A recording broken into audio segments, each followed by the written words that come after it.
Here's my sexy look.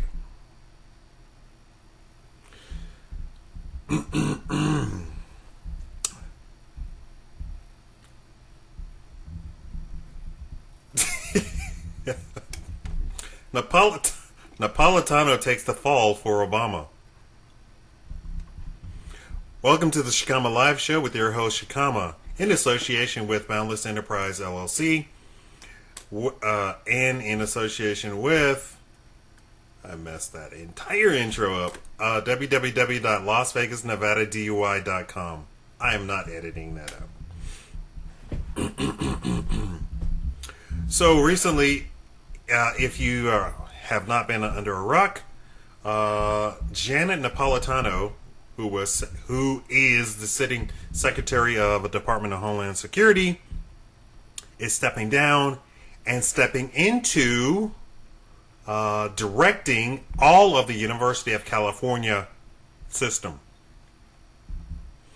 Senator Jeff Sessions, Republican of Alabama, says Napolitano's tenure has been marked by a consistent disrespect for the rule of law. He's not a fan, and I'm a bit mixed on her. I'm not going to give him my opinion. So whatever I say in this actual piece, do not assume that I'm for or against her. Okay. Let's get right to it. Oh, my breath smells delicious. Like onions. Oh man. Let's back up to the Boston bombing.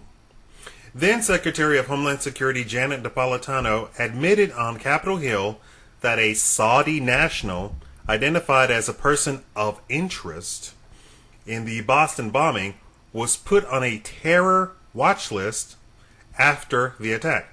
However, when she got to Capitol Hill, she refused to answer any questions about the Saudi national, in particular towards South Carolina Representative Jeff Duncan,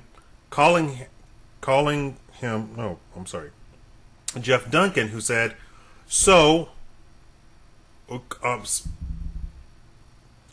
back up.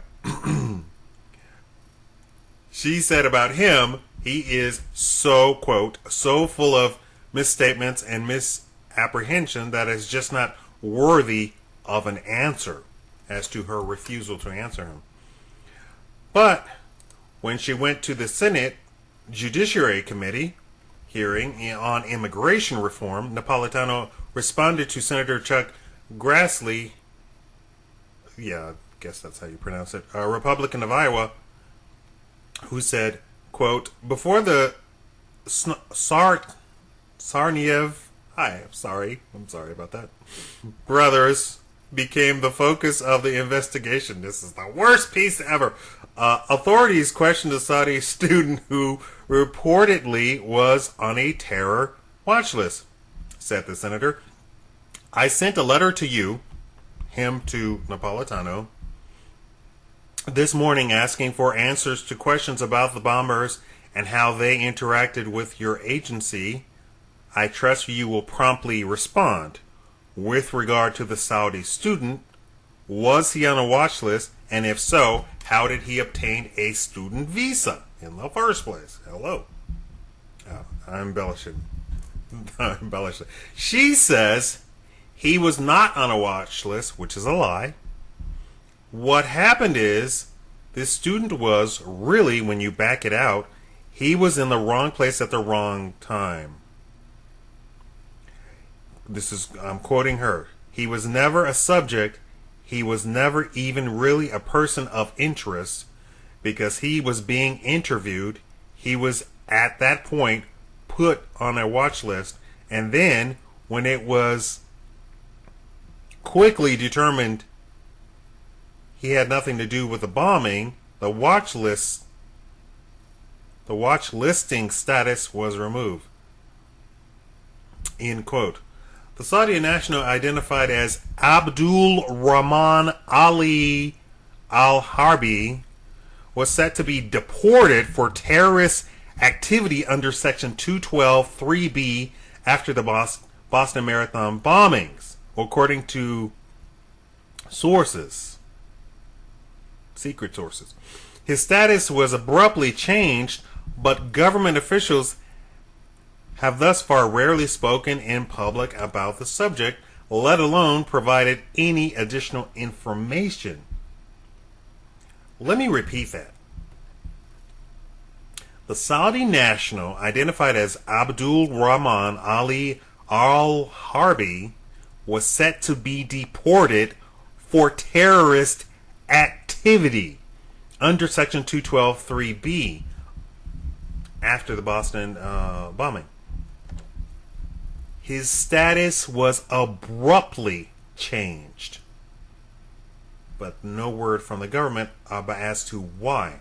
However, Michelle Obama visited the student in the hospital sometime later.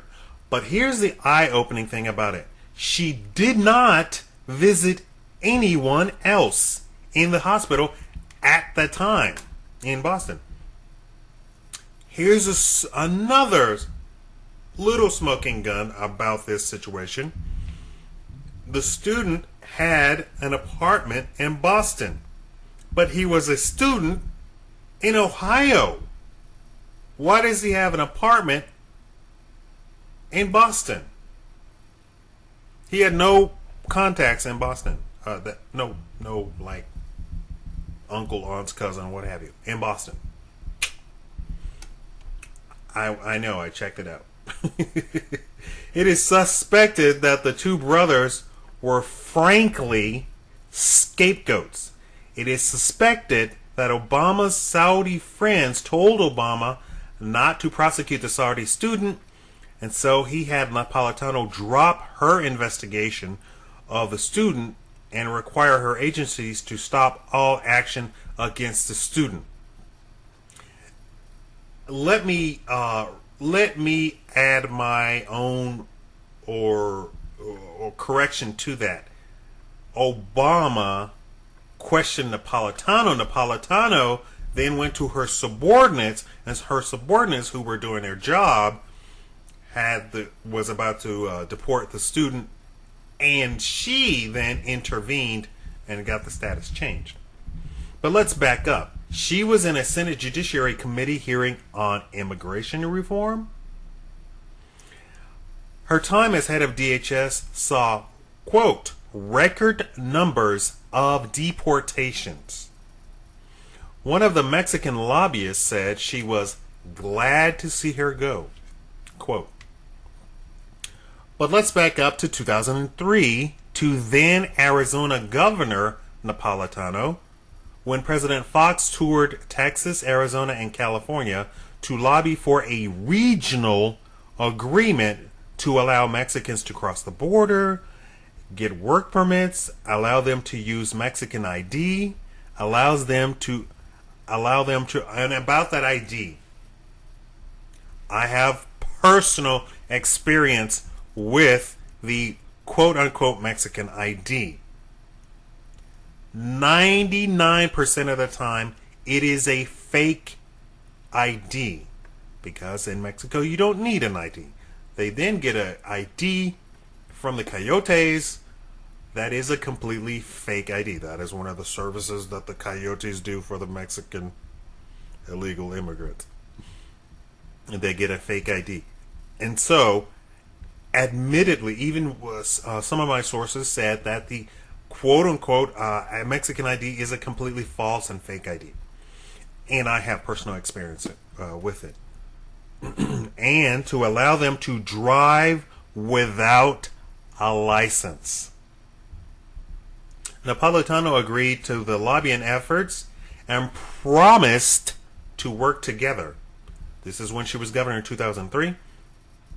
Is this the same person? Kind of a different person as the Department of Homeland DHS secretary or leader, who then has record numbers of deportations. After countless lawsuits, namely sexual harassments of male staffers by female managers in the DHS agency. Among other things, not only was the writing on the wall for Napolitano from pressure by Congress and the Senate, but in the latest debacle of DHS, to protect Obama, Napolitano had to take the fall. But she opted out, and here we get to the last part of this. That she was picked as the head of the University of California is nothing short of a miracle. And why do I say that?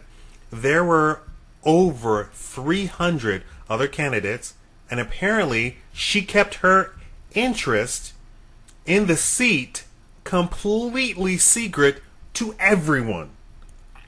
Public, officials, everybody at DHS, the presidency, and miraculously is chosen at the 9th hour.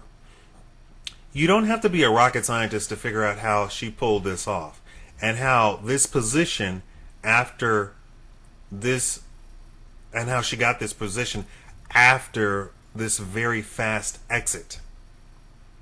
It avoids a mountain of scandal, a iceberg of scandal, if you will. It is nothing short of amazing that the media is not scrutinizing this whatsoever at all. When I first heard of the step down or what have you, removal or whatever, the truth versus the fiction, in my research, the very first thing I came across was that the Mexican lobbyists had lobbied to get her ousted because of her record numbers of deportation. I will speak about the Obamacare and the secret little paragraphs that are stuck in there to render immigrants as the single best beneficiaries of Obamacare in the entire legislation. That's including the actual insurance companies who got him to write it in the first place. Thank you for tuning in. This is Shikama, your host for the Shikama Live Show. Please subscribe, leave a comment, rate the video, give me a thumbs up, give me a like, or what have you. Are we on Facebook? I don't know. And follow me on Facebook. It's on my regular channel. Just go to my channel, and my Facebook link is right there. Thank you for tuning in. Bye-bye.